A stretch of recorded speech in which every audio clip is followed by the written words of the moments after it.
Nahaharap sa reklamong katiwalian ang MRT General Manager at ilan pang opisyal ng DOTC o Department of Transportation and Communications. Yan ay matapos silang ireklamo ng isang maintenance provider. Kulang di mano kasi ng mahigit 100 milyong piso ang ibinayad ng pamunuan ng MRT sa isang kontrata. May report si Chino Gaston. Sinamba ng reklamong paglabag sa Anti-Graft and Corrupt Practices Act si MRTA General Manager Roman Buenafe at DOTC Undersecretary Edwin Lopez at 3 iba pa sa Office of the Ombudsman.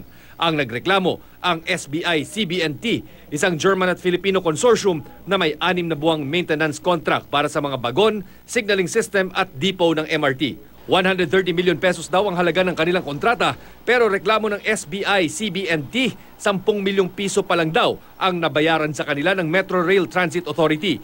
Nagtapos na ang kontrata nitong December 5. Nagkaroon ng kontrobersiya dito dahil may ilang mga opisyal ng gobyerno na ayaw magbayad doon sa mga brand new imported spare parts, supplies, and materials na galing po sa Germany at saka ibang European countries.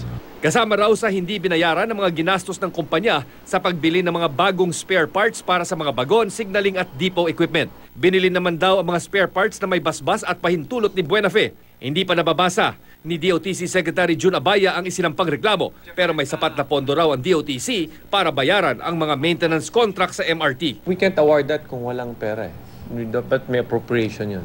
Sinubukan naming kontakin sina Buenafe at Lopez para kunin ang kanilang panig. Pero si Buenafe hindi pa sumasagot sa aming mga tawag o text message.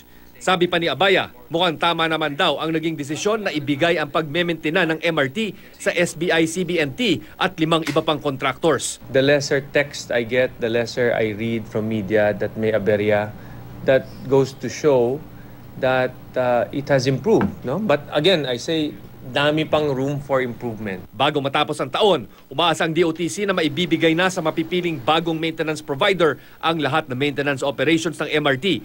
Tatagal ang kontrata ng 3 taon at nagkakahalaga ng 4.2 billion pesos. Chino Gaston, GMA News.